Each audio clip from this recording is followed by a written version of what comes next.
like to hang on the podium, so I may wobble on this thing a little bit and not be so much in the middle because the projector will go right into my retinas here. But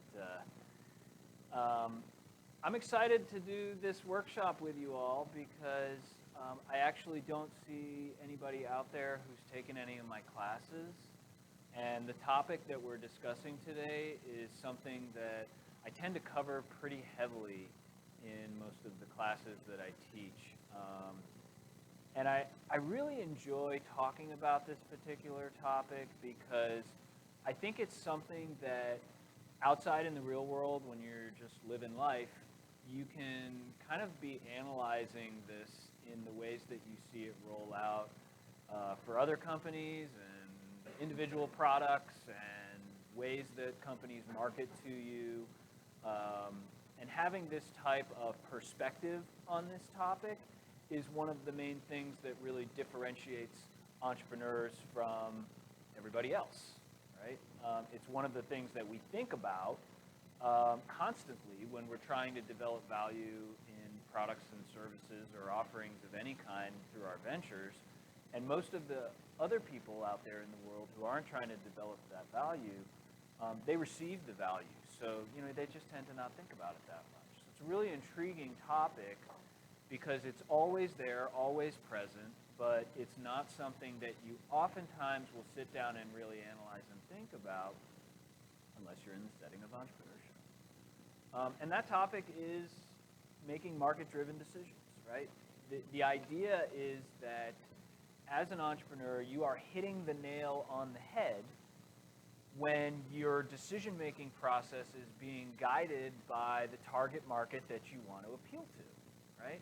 And if you kind of sit back and really think about this for a second, it has a lot of implications and repercussions because oftentimes, entrepreneurs will find themselves in situations where they'll be sitting there wondering, okay, what is my best route forward on a decision, and how do I make that decision, right? Like, is it my gut instinct? Is it my intellect? Is it what somebody else told me? What is it that drives me to decide every aspect of what I put together for my product offering? Even something as simple as what color do I make the box that I put it in, right? These are all questions that have to be answered in order for something to roll out. And by making those decisions based on the market that you want to address, you're sort of relieving yourself and relinquishing the responsibility of having to be really smart or having to be really creative or having to guess and be lucky. And instead, doing things based off of evidence, right? All in the spirit of less chance of failure, right? So I kind of want to drive into this a little bit, but that's sort of my preface, right? To sort of set the stage for this discussion in that we're trying to do things that help us be more successful in our ventures, and we're trying to think about things and analyze them in ways that maybe aren't so addressed all the time, right? Maybe aren't talked about very often. So I appreciate the intro from Wendy. My name is Jeff Whalen. I have a couple slides about myself, but currently I am the STEM entrepreneur in residence at JMS, and I'm an affiliate of the National High Magnetic Field Lab. So I've got a couple of slides just to tell you my story.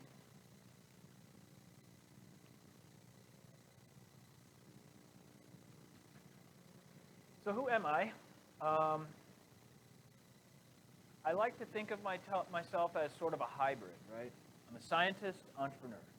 Not just a scientist, not just an entrepreneur, but a real hybrid in the sense that my entrepreneurial activities are driven oftentimes by science and enabled by science, and my scientific activities are almost always focused on some type of commercialization of research, right? So it's really a hybridized sort of field in this world of science business, right? And a lot of that came from my past work at the National High Magnetic Field Lab. I worked there for about 10 years. And my work there kind of varied. It was everything from material science in mostly crystals to magnet technology development that was mostly for defense applications. And also have been teaching here at JMS. I have a class that I have run 3 times now that I developed a couple of years ago that I really enjoy called Enough to Be Dangerous. And I have a slide at the end so you guys can see a little bit about that class and what it entails. The entrepreneur side of me has launched several companies. They kind of run a full spectrum of different areas and different target markets. Everything from, more recently, a venture focusing on wastewater purification. I really enjoy this venture. It's a very technical technology, but the application is so beautiful. It's for the wastewater that comes from poultry farms, which usually you can't even do anything with this wastewater because it's so nasty. You can't even use it for irrigation. So really cool, interesting technology. Had a past business that was doing manufacturing of crystalline materials. Have a slide about that. And the story that goes along with that to the effect of this talk. Kind of in a not so successful light, right? Of not listening to the market. My primary focus right now is a company called MagCorp. We do magnet technology development for the commercial and the government sectors. Really fun business. We've been running for about a year. It's about 15 people, and we operate downtown here in Tallahassee. I have a small scientific consulting firm. This is sort of my lifestyle business. I love it so much. Consulting firm is a really glamorous way of saying, like, basically Jeff for hire. It's such a great business. I love it because it really is just me, and I get to decide everything single-handedly, and I sort of also get to make the decisions when it does and doesn't fit my lifestyle, right? So it's a really low-key business. All of the other companies are more focused on growth.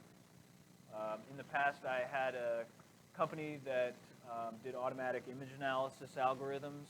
We had a pretty long run. I don't have a slide about this company. We just shut this business down actually last year. Big learning experience. And we raised a lot of money. We won federal grants in the form of SBIRs. We fully took a product to market, but struggled for a lot of reasons. Some inside and some outside the scope of this workshop. My wife has a French macaron company. I love it. She does a fantastic job. I'm sort of the evil business guy in the background so that she can focus on being creative with her products. This I really love. This is sort of new-ish, but field deployable trauma mitigation primarily for the Army. Really fun topic. It's basically developing new technologies that can be used in theater, right? So in the battlefield, not technologies that are to be used in the medical facilities at camps, but technologies for in the heat of battle, right? So really exciting field. Got some stuff coming out there, and I do a lot of innovation ecosystem building. So I do work here in Tallahassee for the economic development organizations that are here and some of our other community organizations. So kind of a snapshot on who I am and how I fit into this picture. A little background, I did my bachelor and my PhD here at FSU. I joined the Mag Lab in 12. Most of my work was NSF, DOE, and DOD funded. I've got 5 patents issued. I think there's 3 that are in process right now. They vary, and done about 30 papers. Started the companies that I mentioned and joined JMS in 2017. And this is sort of my one moment to be a little philosophical with you in terms of wrapping up my story. I have a statement here that it wasn't an easy road, but it was an easy decision for me. And what I mean by that is not the science side, but the entrepreneurship side. And I like to refer to myself as sort of the the entrepreneur who hasn't had that big grand slam, right? I'm not up here, a multimillionaire, telling you guys this is the way to do it. I've spent my time in the trenches in real life, right? Really trying to launch ventures, and I have deep scars from failures, right? That I've had to sustain and learn from. But it really was never a hard decision to do this. You know, it always stemmed from this really deep desire that I had to create opportunities for myself that the world wasn't going to create for me through employment, right? I just couldn't see a light at the end of the tunnel to having a big grand slam one day. I could calculate how much I would probably make every year, calculate about how long I hoped to live, and that still wasn't a big enough number to really make me feel like I was maximizing the time that I was alive, right? So it was never really a hard decision, but it certainly hasn't been an easy road for me. But I will say, you know, even to this day, I'm still chasing that dream, right? So it's really inspiring to see all of you here as well. And I tell you those things so that you understand that I can really relate, right? I mean, I still compete for money with some of my ventures. We still seek funding. You know, we still do competitive grants. We still have competition out there in our markets as well. And also this sort of idea that reality is a perception. And I do think that this concept really does tie into this talk, right? Because, you know, there's a diagram that I use in my classes that shows the human brain, right? It's all broken into segments, and it says, this is the entrepreneur's brain, right? And I really like the diagram because there's all these little boxes, you know, that say different things about their characteristics, and then there's a huge chunk right in the middle that says, creates one's own reality. And, you know, this is something that I think is key to being successful in entrepreneurship, is that you're not going to limit yourself by what you think may or may not be possible, specifically with a venture, right?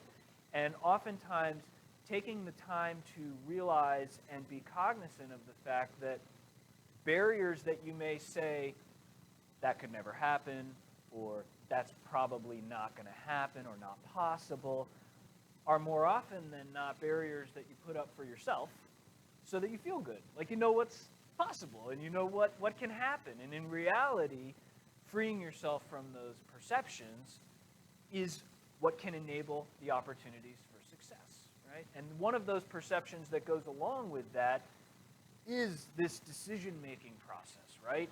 And feeling like there's got to be some systematic way to make these decisions. And the last piece of philosophy here is this inner struggle, right? And I'm not sure, I'm curious, is anybody in this room from a STEM background? What are you guys studying? Or what was your background? Awesome, awesome. Awesome, chemistry, all right, another chemist in the room, I love it. What about you? Did you raise your hand also? Awesome, awesome. Computational science, I mean, talk about a rapidly growing field right now. Good stuff. But maybe you guys can relate. And for those of you that don't come from a STEM background, this might be something interesting to know about us scientist entrepreneurs, is that we sort of have this inner struggle, right? The scientist part of us is all about the knowledge gain, right? It's all about contributing to society by learning new things and disseminating them to the rest of the world, right? Advances discovery, innovation, right? And the entrepreneur side is all about commercial application, right? And cash flow. And there's always this inner struggle for STEM entrepreneurs because they can be driven by one or the other and not both together, right? And you can have the scientist part taking over and saying, this is such an innovation, this is such a big discovery, we have to commercialize it, and losing track of the basic principles of what's really commercializable. And you can have the flip side, right? Where you really have everything focused about commercialization, but as a science entrepreneur, not really having the meat there in terms of the technicality and the science, right? But when you marry the two together and you have big discovery combined with big commercial opportunity, it's the holy grail of STEM entrepreneurship, right? And we see this roll out in so many different companies in the real world, really on a daily basis. This is a big slide with lots of words, just to give you a sense of sort of the background, right? I know a lot about different science stuff and technology transfer and commercialization. But let's get to the point, right? That's me, but we're not here to talk about me, even though I can do that for longer.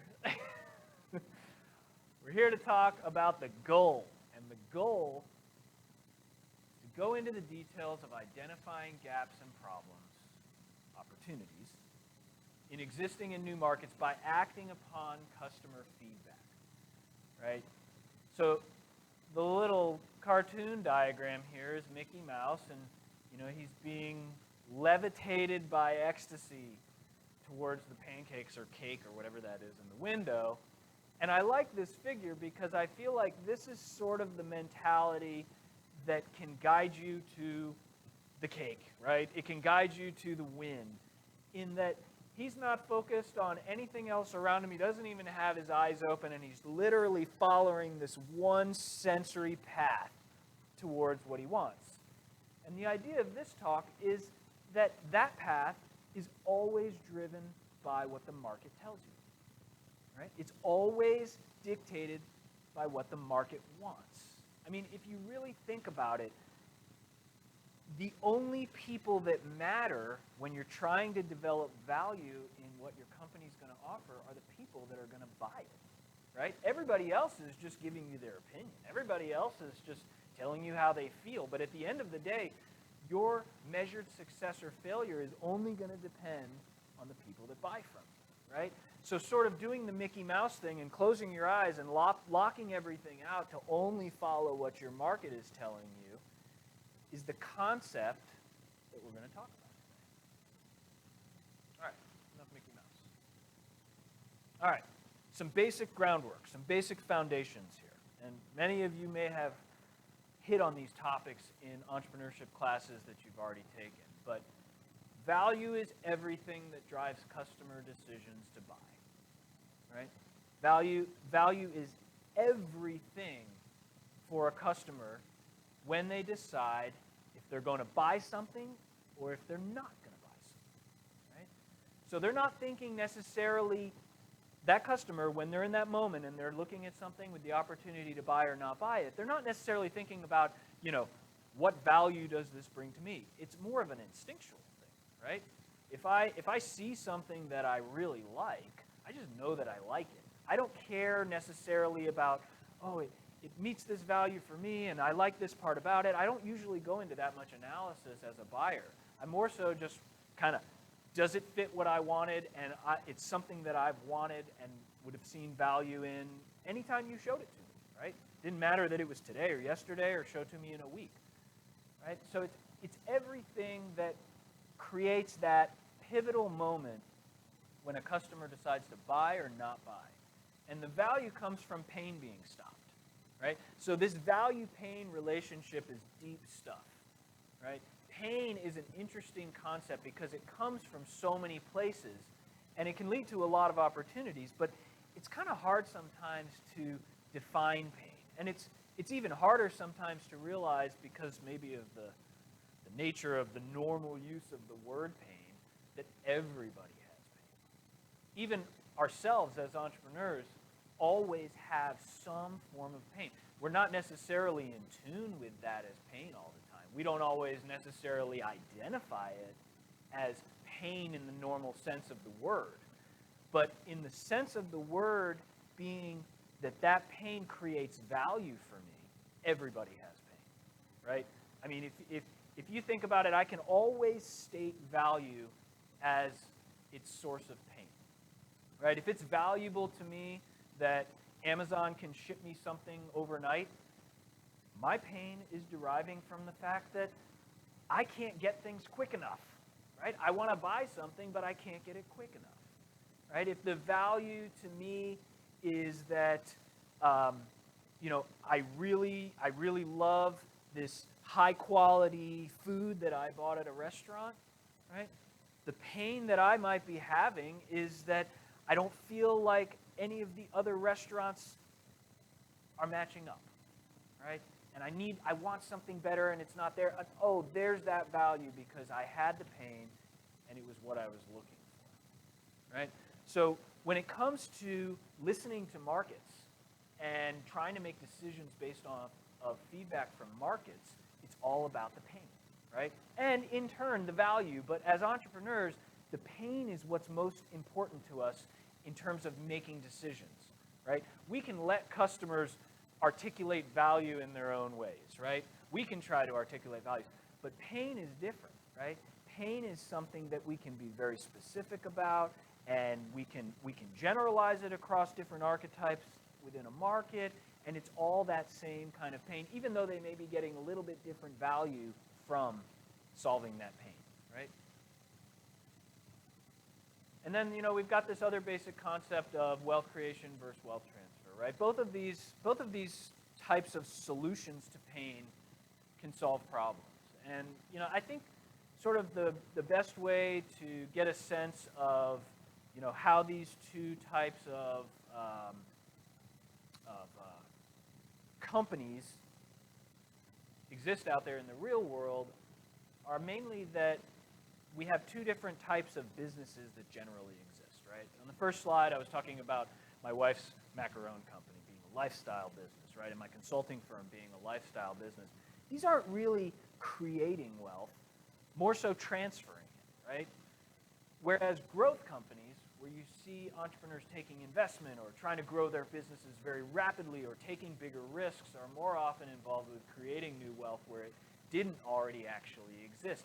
And these impact the amount of pain that they solve for their markets, right? Where usually wealth transfer businesses, they solve pain that's kind of medium, right? And that manifests itself in so many ways, right? Like, if my pain is medium and I don't really like how my house looks, so I need to hire a painter, I've got more than one option usually for who I want to hire as a painter, right? And if I go to a restaurant, I've got more than one option for what I want to may hire for, or where I want to may go to spend my money on food. Whereas wealth creation is a little bit different, right? Think of before Amazon existed, right? There was no way. If I said ship it to me overnight, I mean, people would have laughed at me, right? A few years ago, if I would have said I want to call this company and have a contractor come and pick me up and give me a ride, and I don't want it to be a taxi because there's no taxis, well, before Uber existed, there was no option for me like that. So it's not a transfer of wealth, it's a creation of wealth in that it's solving a pain that wasn't ever really being solved before, right? So some basic concepts to kind of set the stage for us while we go into this. All right. So who's the boss, right? I think everybody already knows the answer to that question. Right? The boss is our customer, right? The boss is our market. And it's not just the boss in the sense of, who's going to tell me what to do, but it's the boss in the sense of steering and driving everything, right? And literally the one who is going to determine whether or not I make that package green or I make that package blue, or I offer that one-day shipping or I don't, or how do I decide when I'm looking at my product offering, do I really need that feature or do I really need that special function, right? As an entrepreneur, I can sit there and be like, well, I can guess, right? Or I could go ask somebody. But if that person that I ask isn't in my target market, it's almost as useless as me guessing, right? But if I ask somebody from that target market, now I get the information that drives me to make a decision based on evidence. And if you think about how this has repercussions in a situation like pitching, right, or analyzing a business plan, especially for a competition like this, think about how that would really play out, right? Y'all are going to be up on a stage pitching these venture ideas, right? And you're going to have judges that you're going to have to answer to that are going to want to ask you questions about how you made that decision, right? Like, why'd you decide to make the packaging pink? Or why did you decide to make that extra function in there so it turns itself off? Whatever it is, right? Hypothetical stuff. Sitting there and saying, well, we just thought it was really important and it added a lot to the product value. Okay, I kind of like that answer, right? Or saying to me, well, I Google searched online and I saw these other companies and that's the way they do it, so there are competitors, so there's some basis that the market wants that. I like that answer a little better than the first one. But telling me, as the person that poses that question, well, no, I went out and I already asked however number of people from my target market, and 96% of them all came back with the same reply. That's why we put the function in. It's not arguable, right? It's not arguable. I can't say, well, I don't think that's right, right? Because who am I to determine what that market actually wants? It could be really surprising. I may not have any clue. Even as the entrepreneur, it could be really kind of nebulous to me as to why the markets want the things that they want and have the pains that they have, but it's true, real evidence, right?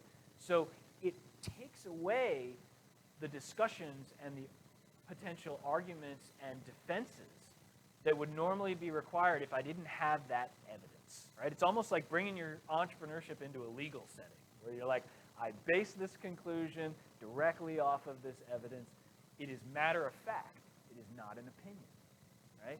And I can't really make that connection, right? I can't really have that logic unless I've got the evidence, right? And the evidence is the feedback. So how do we get that feedback?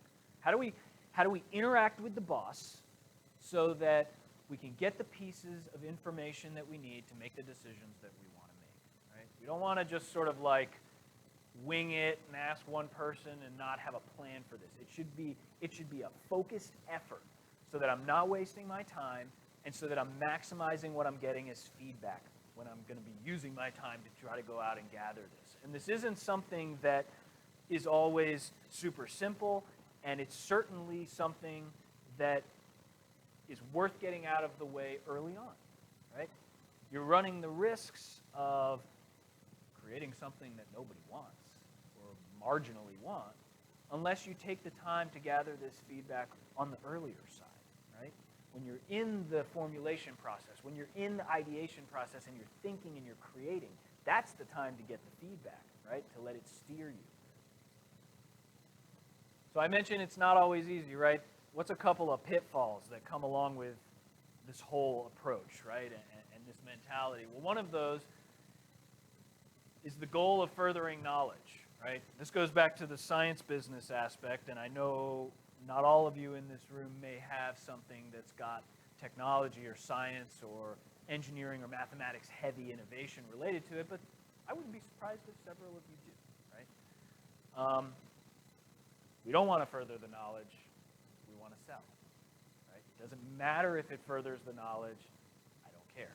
All I care about is, will people buy it? Does it solve their pain, right? Another pitfall is following advice from non-customers, and I kind of mentioned this already. This is a really common pitfall. And it's one thing to have a great idea, to want to strike out with a venture, and to go ask your mom, or ask your uncle, or ask your buddy, and be like, what do you think of my new idea? Okay, that's cool, right? That's still feedback. But unless that person's in your target market, I always like to call that B-grade feedback. You know what I mean? It's worth it. There's nothing wrong with having it. But it shouldn't be the primary input that you use to make a decision. Maybe it can support it, right? Maybe it's kind of just good to have and good to know. But if we make decisions based on B-grade feedback, we're tailoring for something other than the actual market that we want to address. So that's not good. That'd be good. And the other pitfall is the unwillingness to accept market feedback. And I see this one really commonly too. And I kind of think it goes along with like, the entrepreneur thing that happens where you're like, this is my company. I will cradle it. I will nurture it. And it will never do anything wrong. And it's always going to be exactly what I want it to be, And we kind of have to strip that away, right? We kind of got to let go of the visions that we have for what the company and the offering can become to allow the market to drive the formulation of that and drive what that vision actually becomes, right? So it's that willingness to say this feedback is critically important. It's not just, good to have and kind of it'll influence my decision. It is the boss, right? It should drive the decisions, and it can be a really tough pill to swallow when you've worked really hard to develop concept for an offering, and the market tells you it's not really the nail on the head there. You gotta go back and change that part.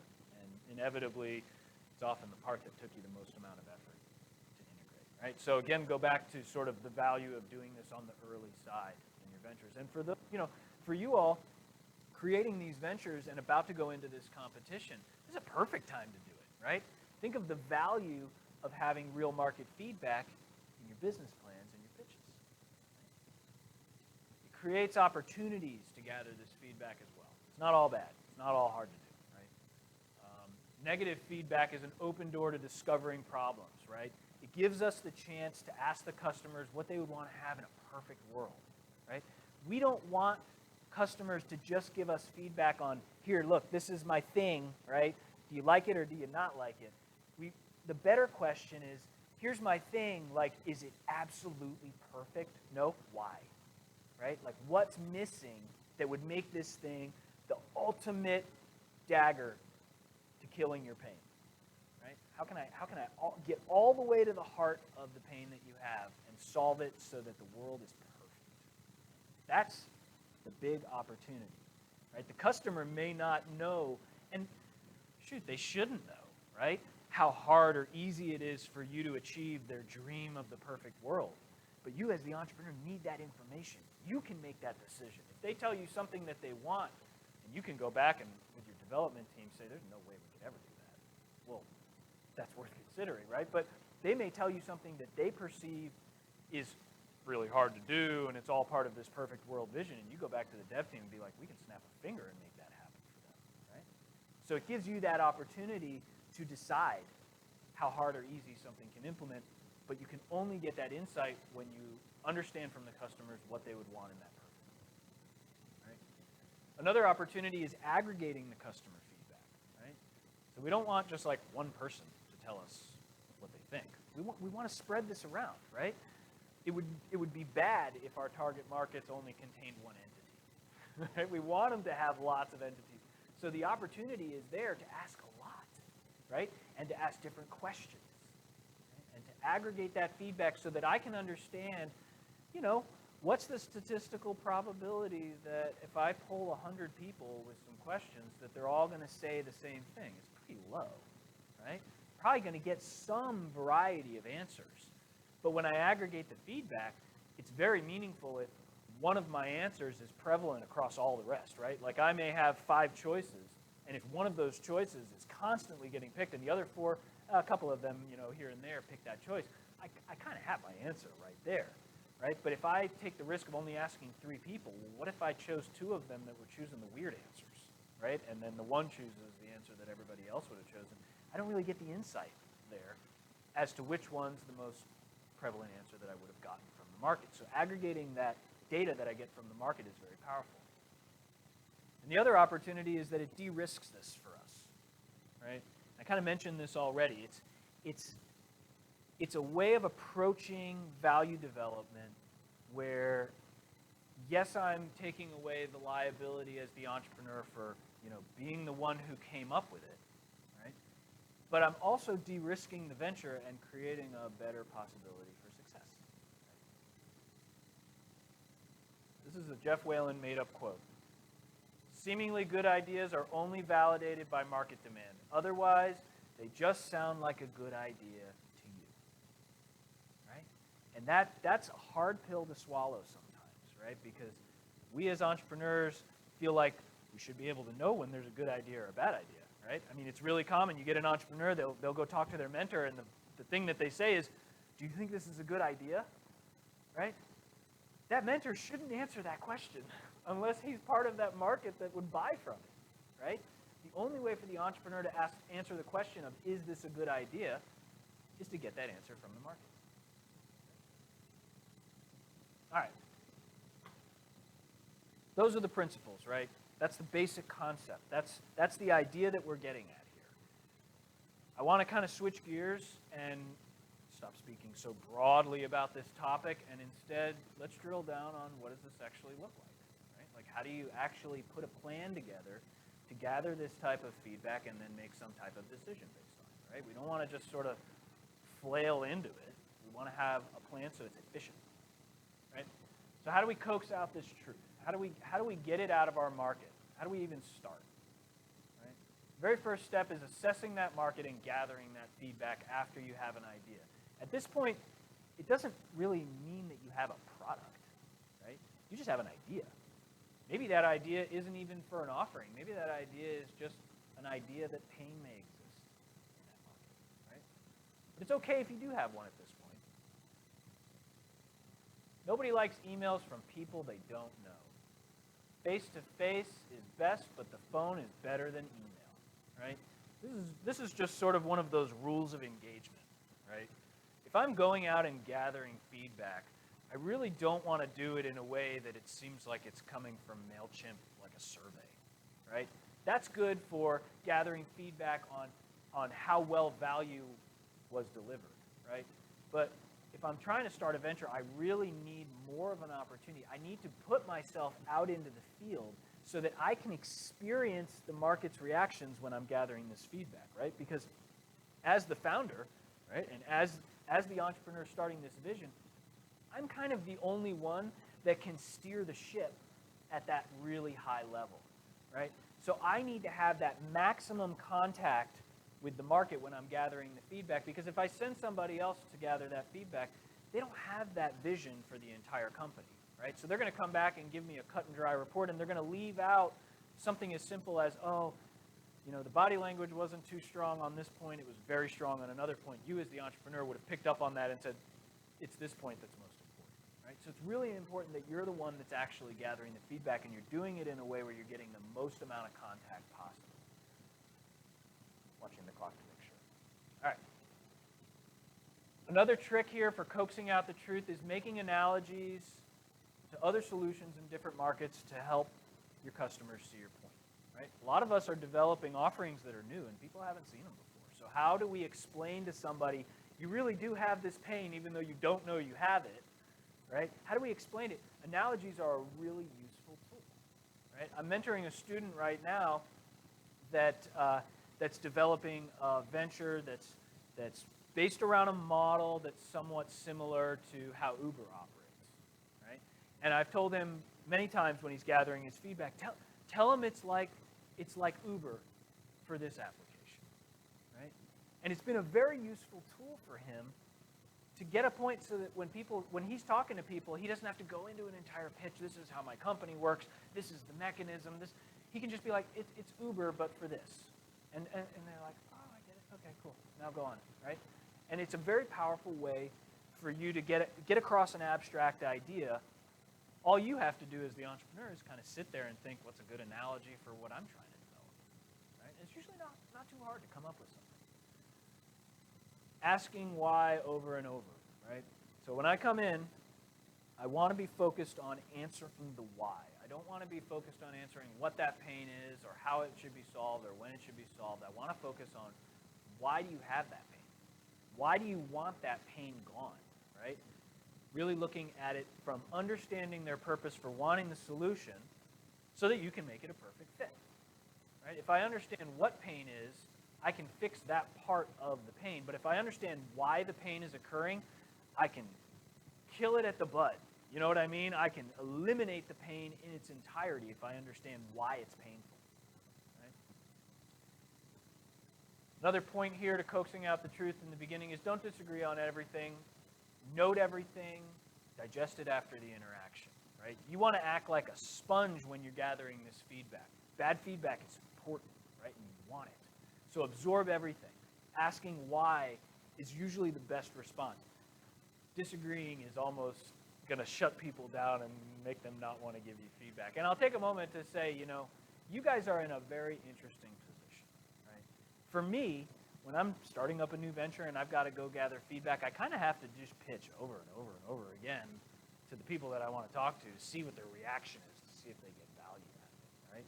But you guys can gather feedback and use this trust-building, shield-eliminating reality, which is that you're JMS students studying entrepreneurship. Think of how that resonates with somebody that you're asking for feedback from. I'm a JMS student. I'm really trying to start a venture. Your feedback would be really important to me. Now all of a sudden, I know you're not trying to sell me something. You're a student. It's my opportunity to help you learn. Like, what a privilege, you know? So you guys have that opportunity right now while you're in this program, even though you're gathering feedback for a real-life venture from real-life people, to use that to your benefit to get people to be more open with you, right? Me as Jeff Whalen, I'm like, yeah, this is a real venture. I'm really asking you this because I really want you to buy it eventually. You guys can just break down those shields that they have and get straight to the truth, because it creates a totally different environment when they know that you are formally studying this topic. Right? And you're doing this because this is something that you've learned. Okay, make a plan and stick to it, right? Draw your conclusion after you have all your feedback aggregated. Right, so I've got a sense of what I want to ask now, right? One of the common ways that I encourage a lot of the students that I work with to gather feedback is to organize it kind of into a survey, right? You don't have to necessarily hand the paper out and have everybody fill it out, but kind of know what are the key questions that I'm going to ask. I certainly don't want like 50 questions, right? But how can I whittle it down to like the top 5 questions, right? I just did this with another student of mine, and he's been going around with this simple survey. It's got about 6 questions on it that he gives out to students because the business that he's trying to start right now is to serve students, right? So I told him, man, you're in a great spot to get feedback because they're all around you, and you can come to my class, and you can ask everybody that I know that I'm teaching. It's all good. And the questions have, you know, the nature of like, what do you think is most valuable about this product? What do you think is least valuable or missing from this product? My favorite question that's on that survey is, how much do you think this is worth, and how would you be most inclined to pay for it? And we get such interesting answers from that. People are like, oh, I want to pay for it all at once, or oh, I want a subscription to it, right? Get all kinds of interesting feedback. Other types of questions would be, you know, what do you see that could be improved, right? These are really simple questions that when you show somebody what you have as an offering, the feedback that you get is very insightful, right? So customers often know only the solution they want. They have no idea how to get it or what would be entailed with making that solution, right? So by sort of having some organizational structure, I know from the first section of Coaxing Out the Truth, you know, I've got to make an approach where I'm going to get a decent amount of feedback. Maybe I'm going to use a survey. Maybe I'm just going to go to a trade show, right? That's another great tactic for aggregating a bunch of feedback in a small amount of time.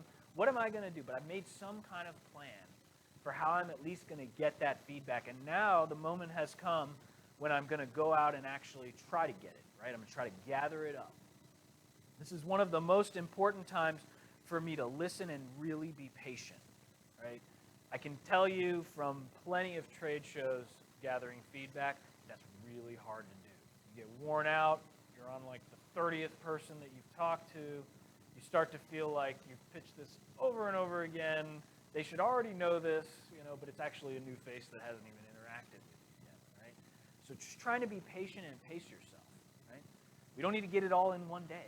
We don't need to get it all in one shot. We've made a plan for how we're going to gather it. Let's just kind of stick to it and be patient and pace through it. Right? Ask questions. Now's not the time to sell. Right? We don't need to worry about that. It's not. We should just relinquish ourselves from the duty, maybe just for a little while, as entrepreneurs, of having to sell anything. We are here to gather feedback. Right? We are JMS students gathering feedback. Help us. Right? It's a great position to be in. Right? Because now I get to learn about what's valuable in my offering without actually having to try to sell it, right? Which is the part that brings in the pressure. Drip, don't deluge. Be respectful of people's time. This concept of dripping, I love the analogy because, you know, it's like that Chinese torture where they drip water on your forehead really slowly. And I always think about it, you know, when you're trying to get somebody tell you something or trying to get somebody to do something that you want them to do, there's all kind of some resistance sometimes, right? Like if I'm emailing you, like, please give me your feedback, and the other person that's getting it on the other line is like, you know, I got to write an email and answer all these questions. If I deluge on them and I'm like, why didn't you answer me?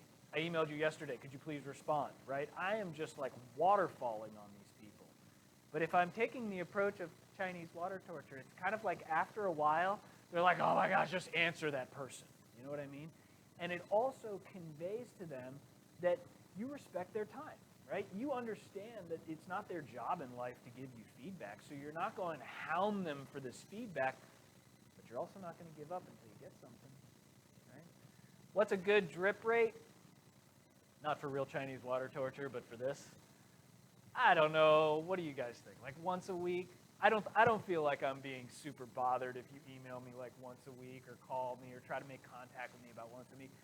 You do it more than once in one day, you're annoying, right? You do it every day, you're still really annoying, right? Every other day, maybe you start to kind of slack off a little bit at that point. But once a week, that's a very professional pace for you to be trying to get me to do whatever you want me to do or tell you whatever you need to know from me, right? So about once a week. Transparency goes a long way, right? You've already told them you're a JMS student and you're gathering feedback for a real venture that you want to start. But you can also tell them that you want this product to be perfect for them. I mean, really think about that.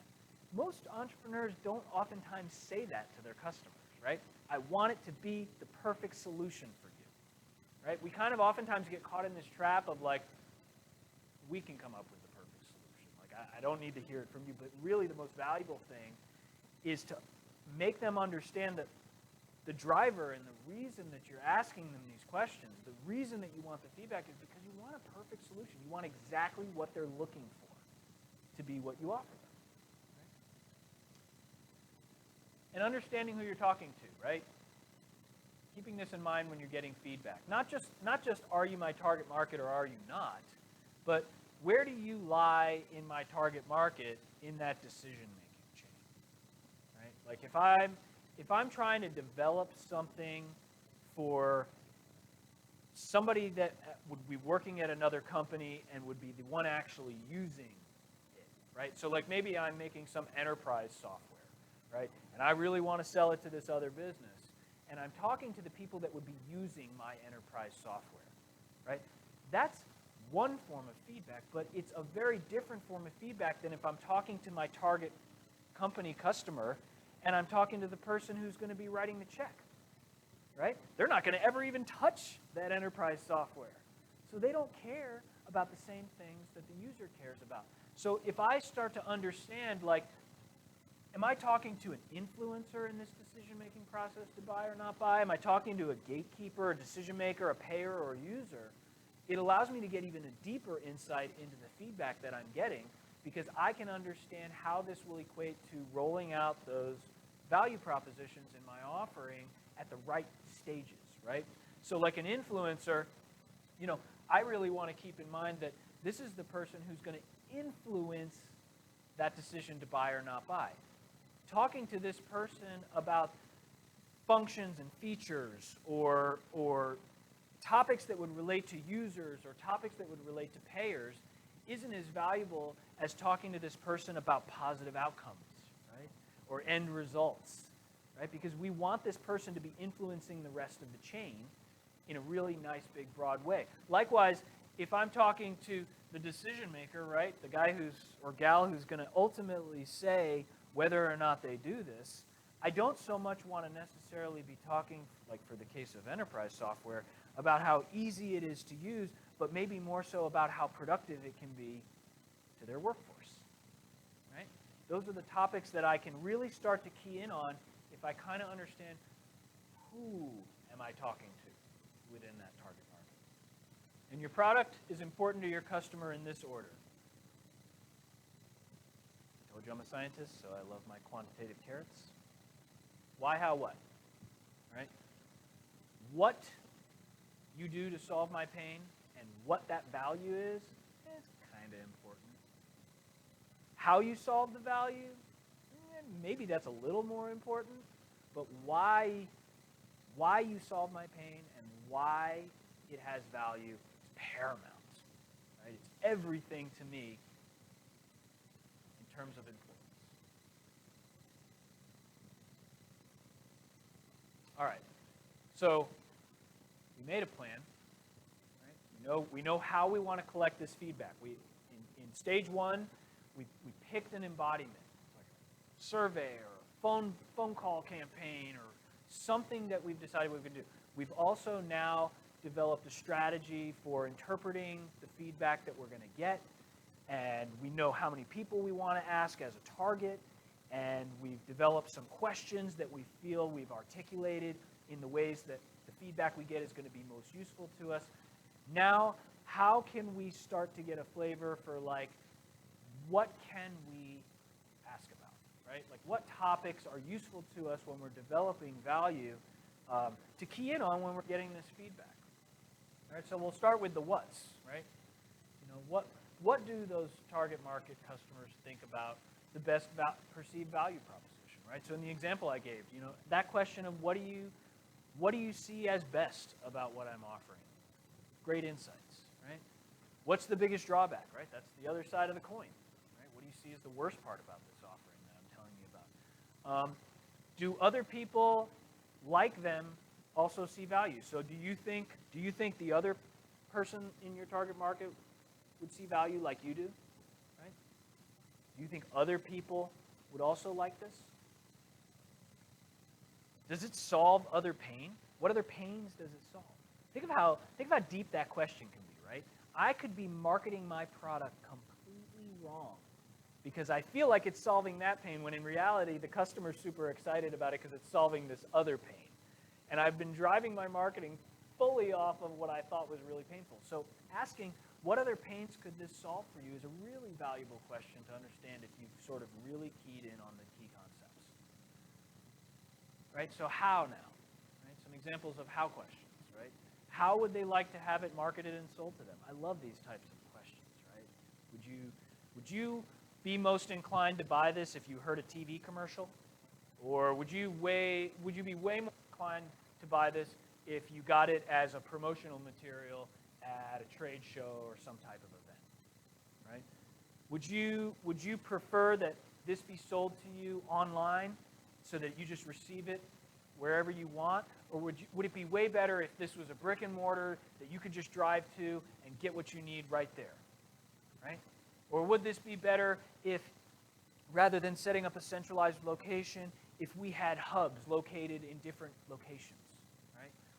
What's the best way that you would like this to be marketed and sold to? Right? Really insightful question. How would you like to see it packaged and delivered? Right? Would you want this to come in a really nice box and be hand delivered with troubleshooting and installation? Right? Would you want this product to come to you and come with a person that's going to train you on it? Right? Would you want this to come along with no packaging, just give it to me as it is, and don't bother with any of that training? I just get it to me. That's all, right? Giving me insights on how I want to package and deliver it. What's the price range and payment structure? I mentioned this earlier too. You know, this is kind of an awkward question for entrepreneurs to ask sometimes, right? Like, how much would you pay for this? And it kind of goes back to the setting, right? Out there in the real world, when I ask that question, people feel like I'm trying to sell them something, right? Immediately. It puts up that barrier where now it's like, he asked me how much I would buy for it. This is a negotiation, right? It's 10 times more than you think it is, right out of the gate, right? But when I've not done that, because I'm not trying to sell, I'm trying to gather feedback. This is a question that's very rational for me to ask you. Right? It's not because I'm trying to decide how much I'm going to charge you for it right now. It's because I really want to know from you how much it's worth. And that's the question that I've asked in past feedback, and the students that I mentor have asked in past feedback that they've gathered, that you tend to see the biggest spread. You know? You'll have some people who'll be giving it to you from one perspective, super high range, and others super low, but it always ends up answering key questions to us. We were developing a product. I'm working with 2 graduate students on a really, really cool product that we had no clue how much we could charge for this thing. And I said, Zach, Allison, how much do you guys think this thing is worth? And Allison said $100, and Zach said $1,000. And I was like, we got a problem, you know? So we went out and we asked our target market how much they thought it was worth. We asked about 15 people that question, all perfect target market buyers. They came back with a spread of 200 to 500. We were in business, right? I mean, I can work with that range, right? But sitting there and going, I have no clue how much we can charge, really gave me no footing, right? So it's a really important question to ask. What other features and capabilities, right? How would you like to see those rolled out? What other kinds of functions would be useful to you and have value? How would you like to have the support handled and troubleshooting if something goes wrong, right? Some examples of how and what questions, and then also some examples of why questions, right? These are really the more interesting ones, right? Like, why is this pain for you, right? So why would they want to work with you? Why would you choose this product over another competitor, right? Seems like a question that you as an entrepreneur could sit there and ask yourself over and over again. But again, going back to this being real customer feedback, that's not a common question that entrepreneurs will ask target markets. Like, why would you buy this instead of something else over here that you have as an option? Very interesting answer out of that question. Right? And why do you not have a current solution? Right? I love that question too. You know, you can find out what kinds of barriers may exist for the competition that may crop up or that may already exist that you might have right now. Right? So why is there not a current solution already there?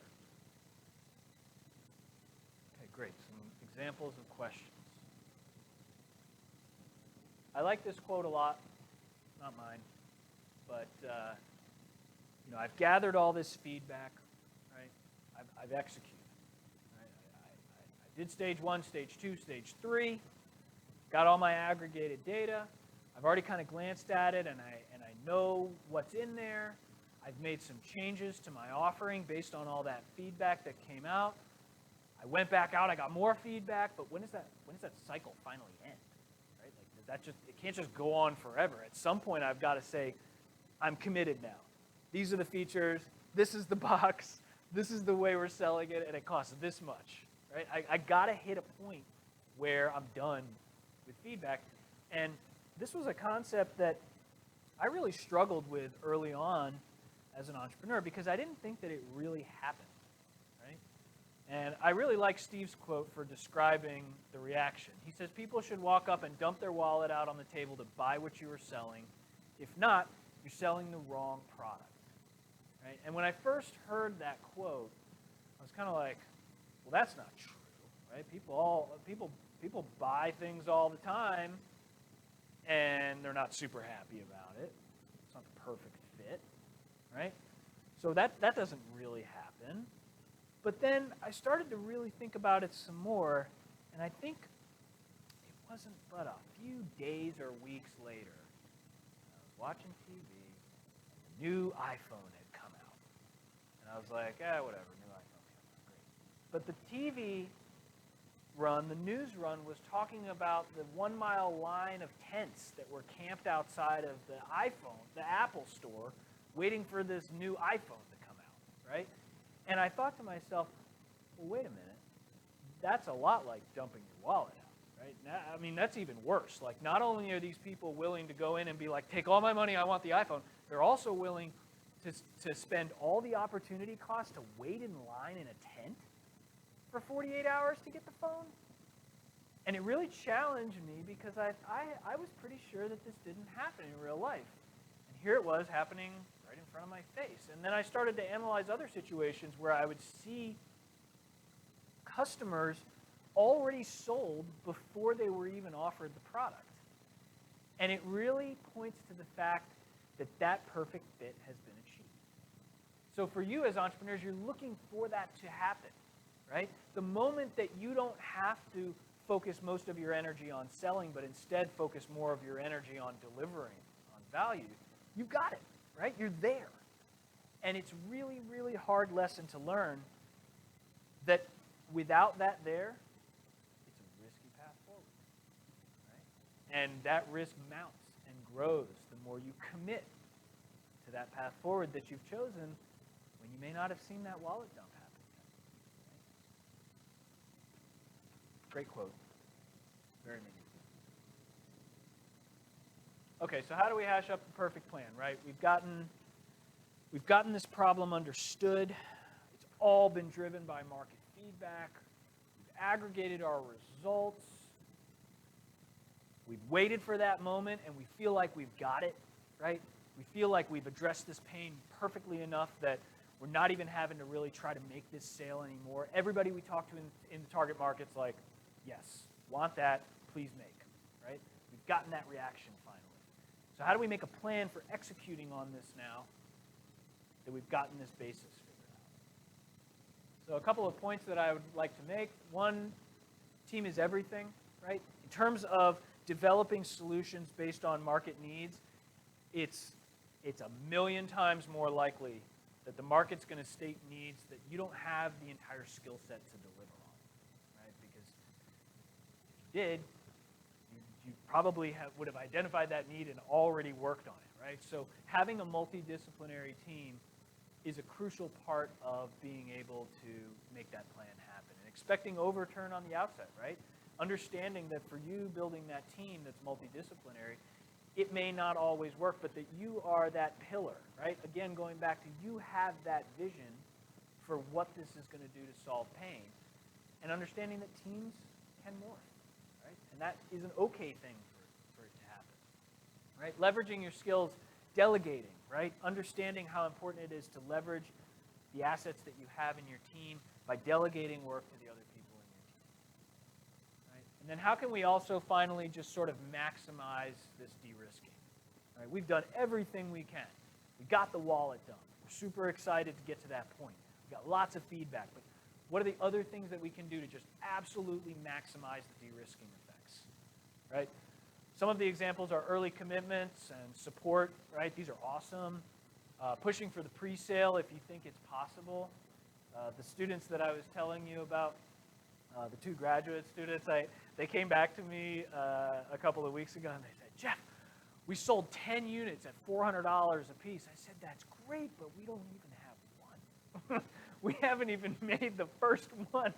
And they're like, no, it's pre-sales. I said, that's awesome. You got it. You know what I mean? You are absolutely hitting the nail on the head, and you got the wallet dump because they dumped their wallet without even buying anything, right?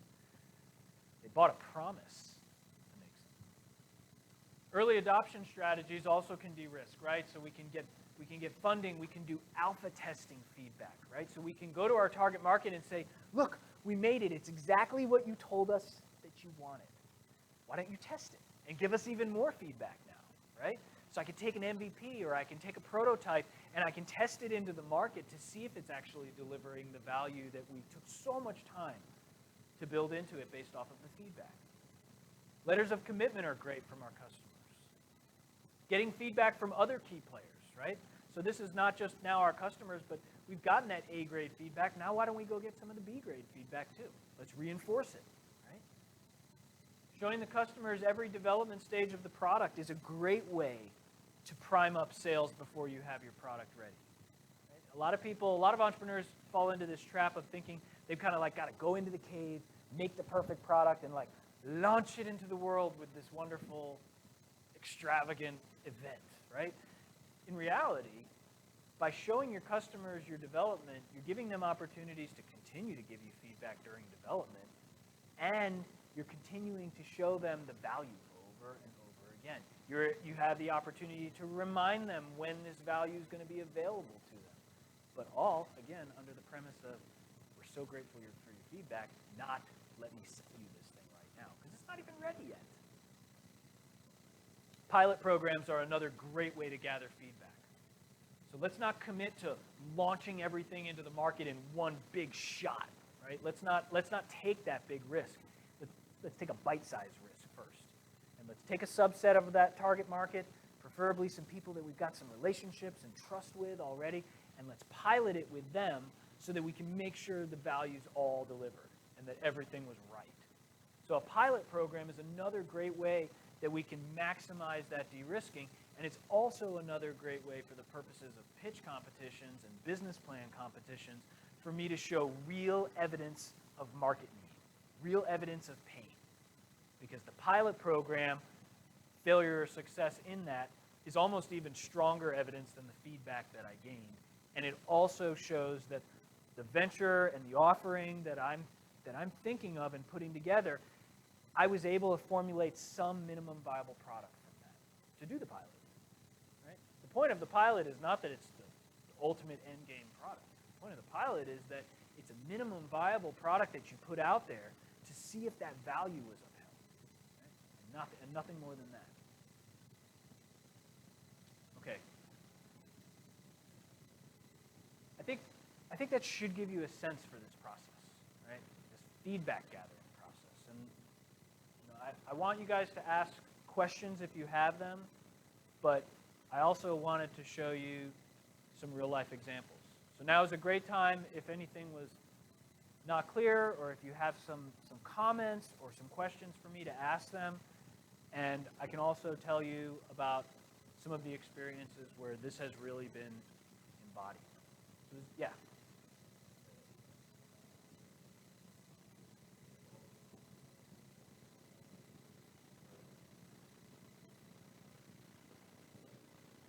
Yeah, so I mean that statement kind of really mostly refers to people that are in both science, or let's just say STEM, and entrepreneurship at the same time. And given the different missions of STEM and of entrepreneurship, where STEM is about furthering knowledge, not about creating cash flow engines, it can become a muddy situation when I'm following the dream and the goal of furthering knowledge, not of creating the cash flow engine. So it becomes a pitfall if I don't keep both in perspective, or more so the cash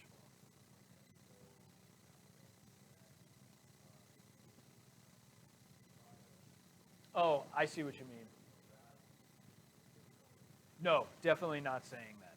I think it's the contrary.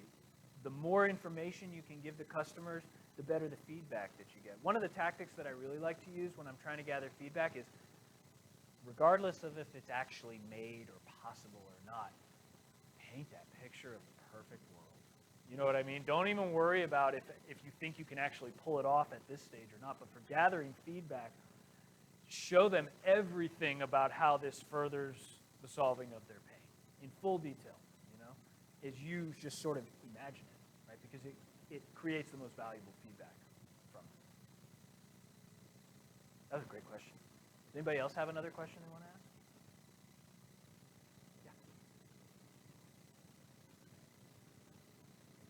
Why don't we start with Live, Love, Macaron? All right? This was a really interesting case of target market and value pain, because my wife came to me one day and she's like, I'm gonna try to start making macarons for you and the kids. I said, cool, I love dessert. That sounds great.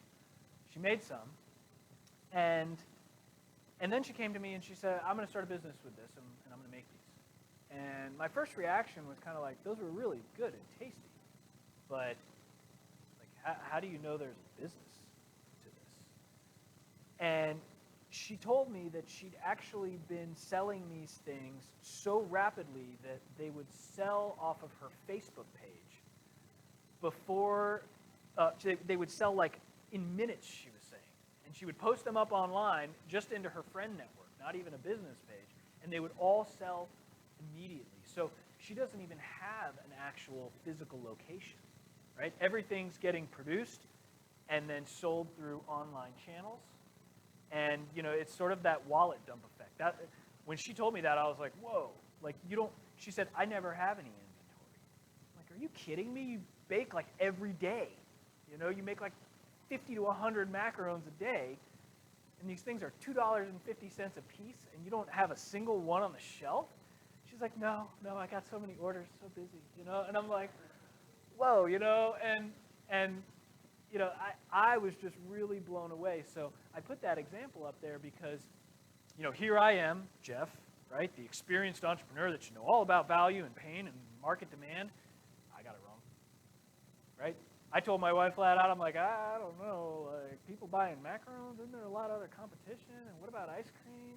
Like everybody likes ice cream. Why would they buy $2.50 little cookie like this? I mean, they're that small, right?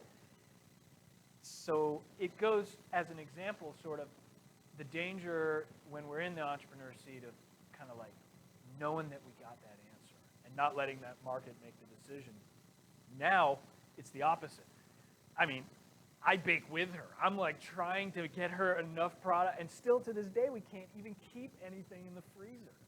I think the longest it's gone, she had a post up that was up for, I think, 6 hours total before everything was gone. Most of the time, it's like 25 minutes. You know, really incredible testament to that wallet dump really actually existing out there. You know? Yeah.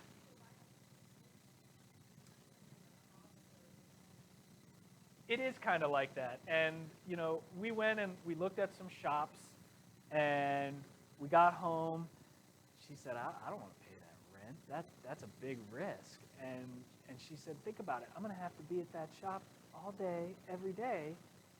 What about the kids, you know? And so it didn't fit the lifestyle that we wanted to have. And the big break, the big evolution for Live, Love, Macaron that we're really excited about is we are going from operating under what's called cottage law to buying a mobile production kitchen. So we're really excited about buying this humongous trailer with, it's not even a food truck, it's just like a giant trailer with no windows, but when you walk inside, it's a full commercial kitchen that's certifiable.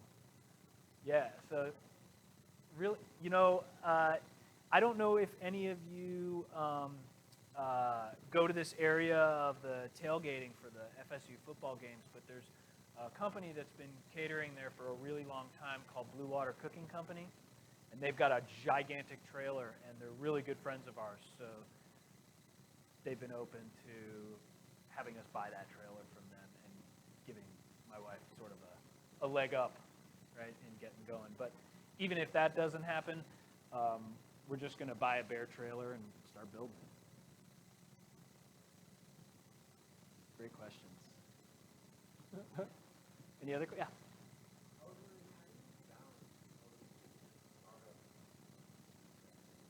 That's a great question, and I get that question a lot. You know, in my eyes, there's kind of like two main types of entrepreneurs. There's serial entrepreneurs who put 100% of their energy into a single venture and then move on to a new venture when that first venture has been completed or has exited, right? And then there's portfolio entrepreneurs who run multiple ventures simultaneously but are not able to put 100% into any given venture, right? In fact, if you think about it, every time you add another venture into your portfolio, it takes away from the commitments that you can give to all of your other ventures. Now, I don't feel like one model of entrepreneurship is better or more successful than the other. I think it more so goes along with your personality type. And, you know, for me, it was more so a struggle in the beginning in terms of letting go of the fact that I wouldn't be able to give 100% to any of my companies and learning how to mitigate that with real life practice.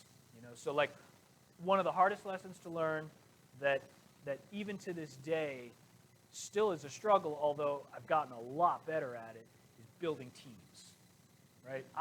As a portfolio entrepreneur, I can't rely on just myself to keep my companies healthy. I have got to have reliable teams. And I used to just be like, oh, you're cool, jump on, let's do it, we're on. Now it's a totally different story. I am so strict and so careful about who I build my teams with.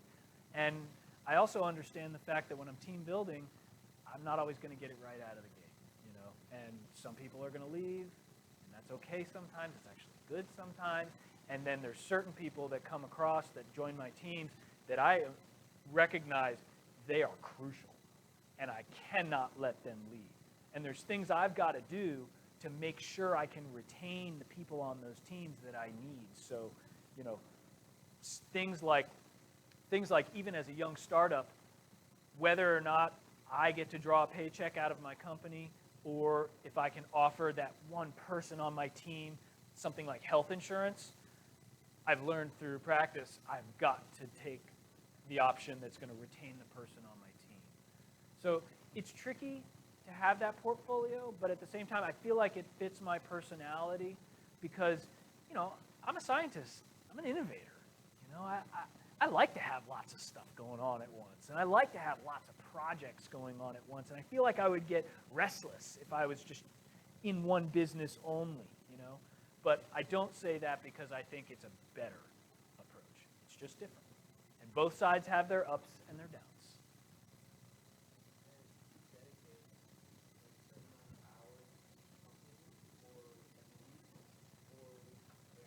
It totally varies on the needs of the company and the maturity of the company and my availability. Depending on what's going on, that is absolutely a sliding scale. Yeah.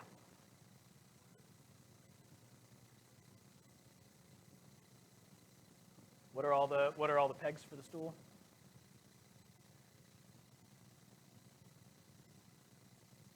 That's a great question. I don't think I've gotten that question very often. I would say generically the key parts of the team are going to be, you know, sort of reflected in the traditional roles of the officers, right?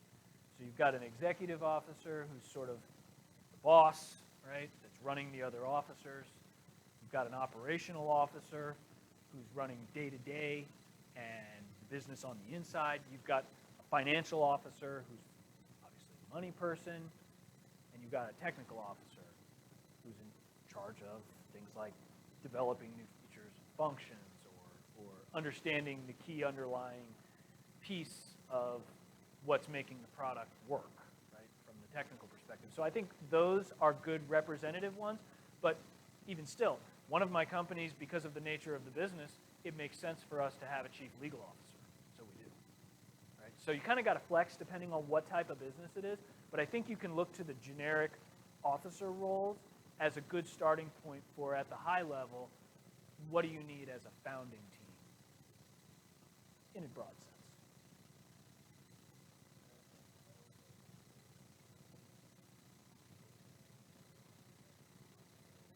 Definitely.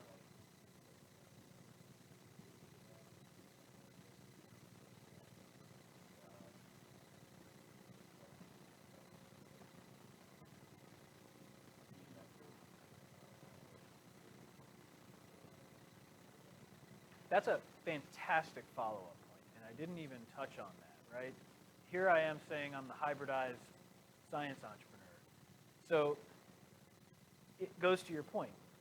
Does somebody like me seek CEOs and CTOs, technical officers and executive officers? No, because that's me, right? I need financial officers and operational officers and legal officers. I don't need more technical people.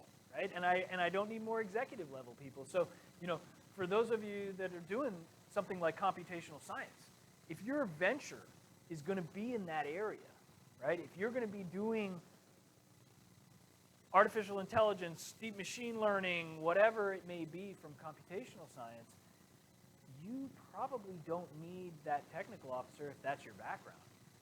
But oftentimes is the case if you're not really truly hybridized, but you come more so from that STEM side, that you may need to identify who that executive officer can be. Yes, right. Good questions. We got like a few more minutes left. I'm happy to to answer any other questions, or I can tell you some of these this story about SCPI. Anybody else have any questions?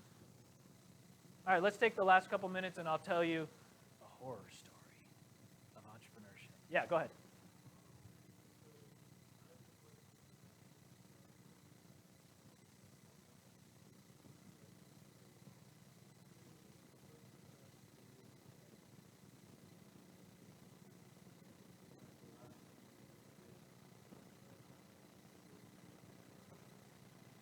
Mm-hmm.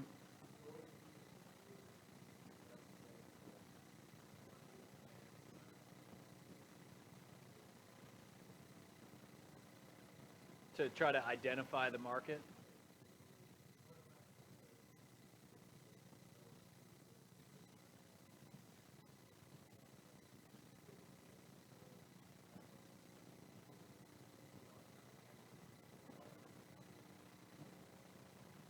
I don't think that either of those are bad approaches. I also think that you can look to other trends to try to identify markets, so you can try to think about what are other examples where there may be some type of related or similar technology, and what markets were they addressing, and what type of customers were coming to them, but identifying markets isn't a clear-cut thing, right? I call it market discovery, right? And again, I really go back that when it comes to something so important like market discovery, sending somebody else out to do it when you're the founder and you're the entrepreneur does more harm than good, right? You've got to have that perspective. So for you, you ask yourself, what do I do as the founder and entrepreneur?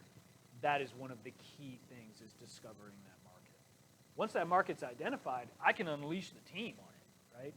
But only I have that deep understanding of what my offering is to be able to make a connection as to whether or not that market is there. Another great way that I love doing it is just going to shows. Like all type of industry sectors, I bet even supermarkets have trade shows. And it's a great place to do market discovery in a quick hustle way, because you get everybody in the same place, all talking about the business that they do. And there's usually booze involved, so that gets everybody talking.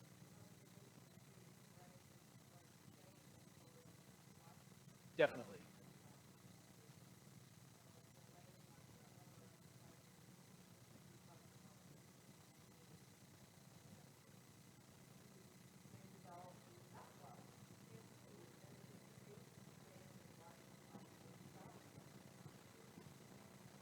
That's a great point.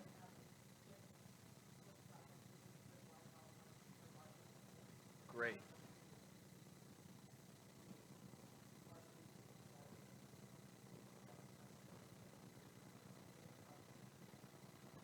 Thanks. That's a great point. Yeah.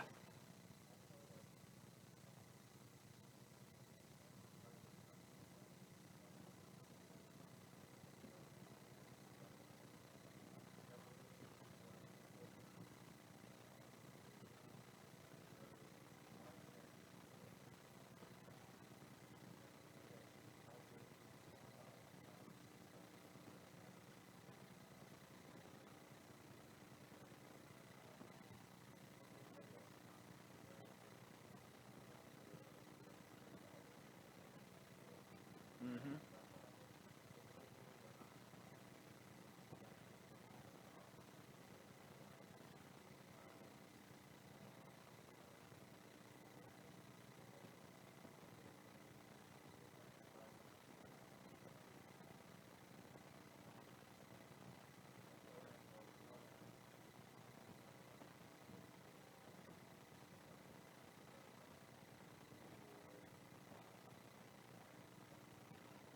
On the stakeholder map. That's a great strategy.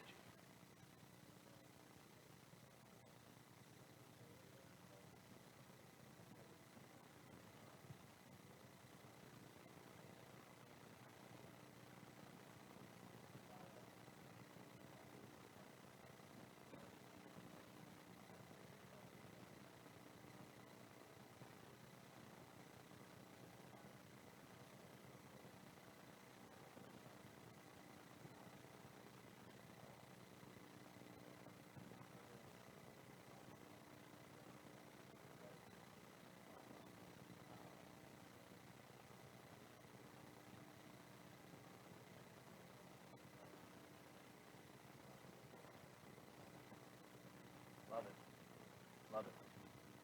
We've got 5 minutes left, so if you want to hear the stories, I'll tell them to you. Just contact me later, but I want you guys to have my contact info in case you do want to reach out to me afterwards.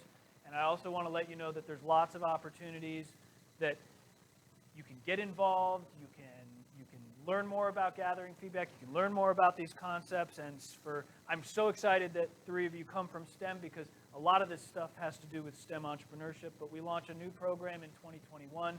My class, Enough to Be Dangerous, runs in spring.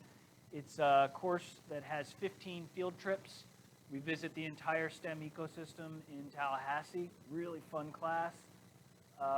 We have the internship program, which I'm sure most of you know about if you're in the entrepreneurship program. But you know, with me coming on, now there's a lot of STEM-based companies that are in that portfolio that can be really exciting to work for. The STEMpreneurs RSO is up and running, right? This is a brand new club that just got started. There's going to be a STEM workforce and entrepreneurship hall, kind of like a career fair at the Tallahassee Science Festival this November, right? It's free. It's in Kleeman Plaza. It's probably going to be pretty cool. I know a lot about local funding events for different types of competitions, including InNOLEvation. So if that can be helpful, I'm happy to talk about that. And for internships and part-time work, there's always stuff out there. So I appreciate you guys doing this workshop. I hope that it was helpful. I hope that some of this stuff resonated and you feel like will be useful to you in this competition, but also when you actually try to really make a stab at these ventures. So thank you very much. Appreciate it.